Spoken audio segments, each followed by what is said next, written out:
You're not stuck with exactly your loan situation if you've got a lot of loans. There's a lot of things that can be done, especially if they're credit cards. There's so much you can do to lower the interest because all loans are negotiable.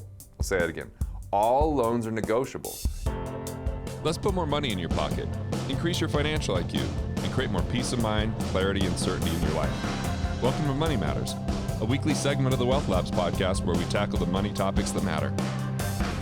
We're going to navigate and help you to discover what are the different things that you can do to lower those interest payments so even if you make the exact same payment, you pay it off in a shorter period of time so that you keep more of the money that you make. So you're not making the institutions as rich so that you could be wealthier. All right, Tim, let's dive into this. Tim Carden here with me. He's the money nerd that can go in depth on these kind of things. I always look at credit cards as kind of the easiest thing here. Yeah. Because when I was moving years ago, I called to cancel my cable, which included like internet, and we actually still had a landline because my wife really believes that the kids are going to need a landline one day in an emergency. So great. So we had all these kind of things. It was like 170 some bucks a month.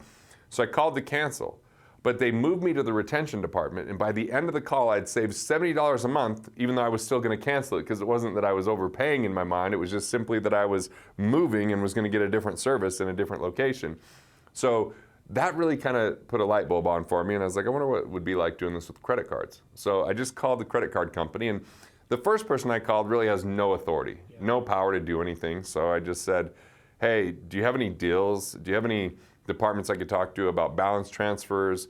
But the thing that really gets them is if you say you want to cancel, right? Then they move you to retention, and they immediately think you can't afford it, or that there's someone out there with a better deal. And so they're very easily going to move that interest rate down because there's no collateral against a credit card typically. So that's probably the lowest hanging fruit.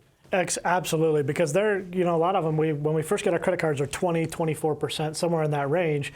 There's a lot of room in there. And so if they think somebody's offering you a lower interest rate, better deal, they're going to move very quickly. Any tips on what you would say? I usually like to call them same thing, right? I've got these offers that are coming to me in the mail. Looks like a much better offer, but since for simplicity's sake, I'd like to stay with you guys if you can match or beat their offer. That's right? a great one. Yeah, and that one seems to work almost every single time. But you got to get on the phone with the right person. Yeah, the first person you talk to. It's typically not the first person that answers. Yeah, they're a telemarketer. They're just, nobody gives them their authority, right? The authority is going to come from the second department, second person you talk to, for sure. Right, you want to get in that retention department. Right. Other places where you could renegotiate loans. A streamlined refinance. Let's say you've been paying your mortgage on time. Let's say you've got some equity inside of that, and interest rates are lower now than when you originally got the loan. So you might not have to do a full refinance. The problem with the full refinance is there's a lot of fees. Yep. And it's a bit of work. It's a lot of work.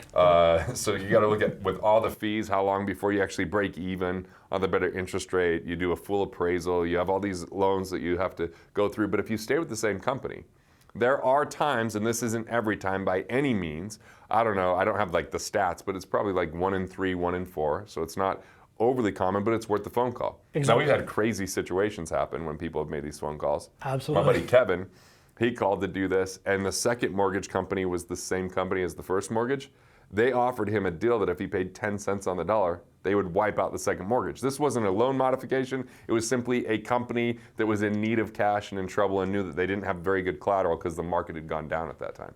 Yeah, and we'll see that a lot. And it'll change how often they'll do streamlined refinances with market conditions, right? Banks will loosen things up and tighten things up accordingly when they have to. And so never hurts to make the phone call because now we're talking like a third to a tenth of the cost to get the loan done. The process is like a week to get a loan modification. A few pages instead of absolutely. So killing a tree. So what is the language you would use there?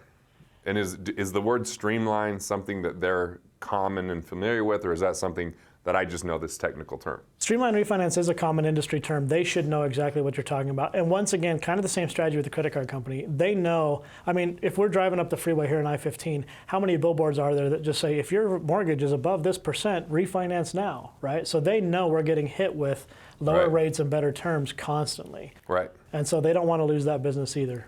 Right, so streamlined refinance would be on a mortgage, negotiating better interest rates on a credit card. What other kind of loans, like, is there anything you can do on a student loan? Yeah, there's a bunch of different places you can not necessarily renegotiate. It's usually a refinance. Yeah. are very stringent. I haven't had anyone actually lower an interest rate for me or anyone for a client, anything like that on a student loan. They don't really renegotiate very well with student loans. Right. But it usually comes down to a refinance on a student loan in order to prove that position. Now, I've seen loan modifications where someone is far behind on their payments. Yes. There's not much equity in the property. They've had some type of hardship. This isn't usually an easy process either. No. There's a process of proving it out. There's a process of being late on your payment. It's already hit your credit score, so it's not going to work every time. But loan modifications could be lowering the payment on a mortgage, for example. Absolutely. Like the HARP program is one of the most common, the most recent iteration of that with the housing collapse that happened. And they allowed people that really were behind, really had some hard case situations to renegotiate the loan right in the middle of the stream. But you had to turn in full financial packages, all kinds of stuff. It was just almost as hard as doing a full refinance would have been. Right. But for those that needed it, it worked out. We found about a third of the people that applied for HARP actually got a HARP modification. Now, have you seen, because I've seen where people like want the fees up front, they're like a private company that help with loan modification. How many times does a loan modification happen versus not happen? And is it worth paying the money up front? And do you have to pay it up front? No, I wouldn't really pay them up front. Same thing with credit repair. If somebody says, just pay me up front and then I'll go get the work done, a lot of times the work doesn't follow the payment. And they might make a real true effort at it, but you're paying for something that you're not necessarily getting. So I don't really like the pay up front unless there's some sort of written guarantee that they'll take care of that for you and it'll happen. Okay. So other places and other loans that you can see where we can negotiate better interest rates?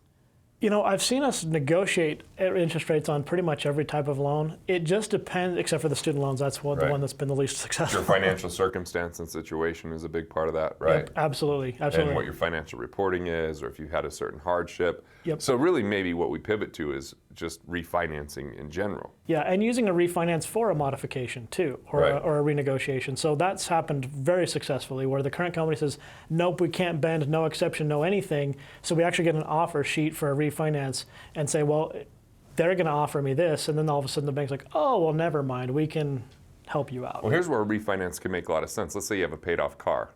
You could refinance that car and pay off a higher interest rate loan like a credit card or a line of credit or a business loan.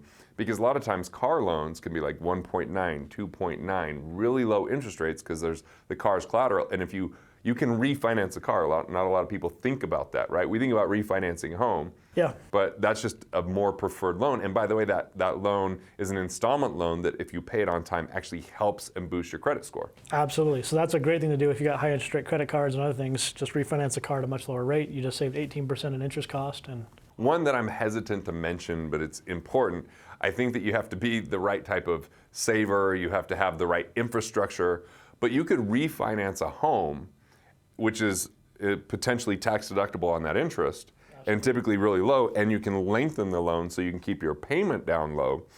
And you could refinance anything from cars to credit cards, or if you have enough equity, you could just gobble your whole student loan up inside of there. And now all of a sudden, you've got a better payment structure. But the problem with this is if you just go back and get big loans because you go get a motorcycle, go get another car, go get a boat, and all of a sudden you're financing these things with the freed up payment, that didn't really help out in building wealth and moving you along in life.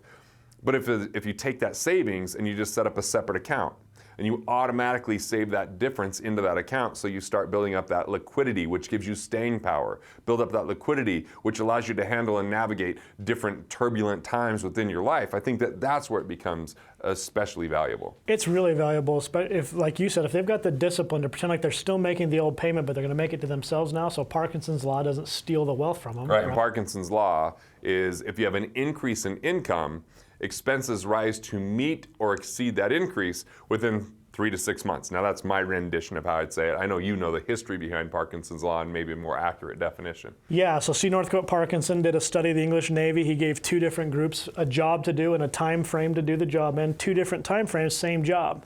They both took the exact amount of time. And that was his first iteration. The second iteration had to do with the size of government agencies and corporations that they would add to payroll by a certain percentage every single year, regardless of need or growth. Once they received a critical mass is what he called it. He almost got killed for that one because a bunch of people got laid off when those reports hit, and so he got a lot of death threats.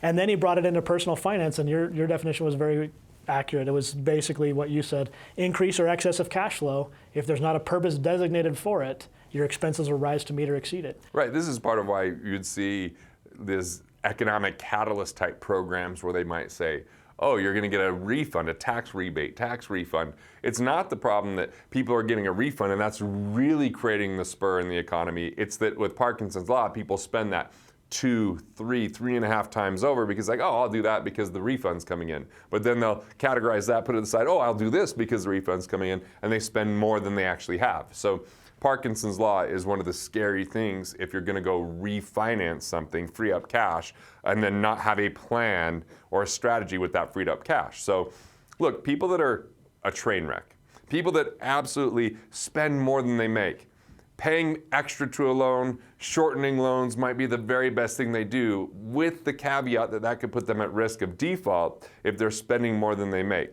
right? Because what kind of frustrates me and concerns me at the same time is that people used to get car loans, they might be 36 months, and maybe 48 months, maybe 60 months, maybe that 5-year loan.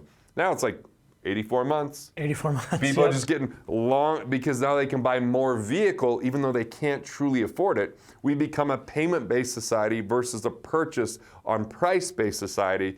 And I want you to be really calculated and careful when you go about refinancing. So first, see if you can renegotiate. Can you get your existing interest rates lower, right? Streamlined Refinance, which isn't a full refinance, or negotiating a better interest rate with an existing loan because you have comparative or competitive deals. That could be very useful. And then just refinancing a home could be good, refinancing a car, or looking at any type of loan where you're paying a lower interest rate with the new loan versus the old loan, so that with the same payment, you're either shaving that time off or you freed up cash to build up your savings, your liquidity, invest it back into yourself. We're really looking at how can this personal finance be personal to you, giving you enough information that you can be informed and make the right choices and decisions. Absolutely, and if they've got that discipline, if you have the discipline to really do the refinance, free up the cash flow, and then use that cash flow for savings and growth, that can be a very, very valuable tool. We've used that with great success for many, many people. All right, related to this renegotiation and refinance topic, there's another thing you do with loans called reallocation. So reallocation will be a completely separate video, separate podcast. Tune in for that. I think you'll really enjoy it because this is all about putting more money in your pocket without scrimping, sacrificing, saving, delaying, or deferring. All right,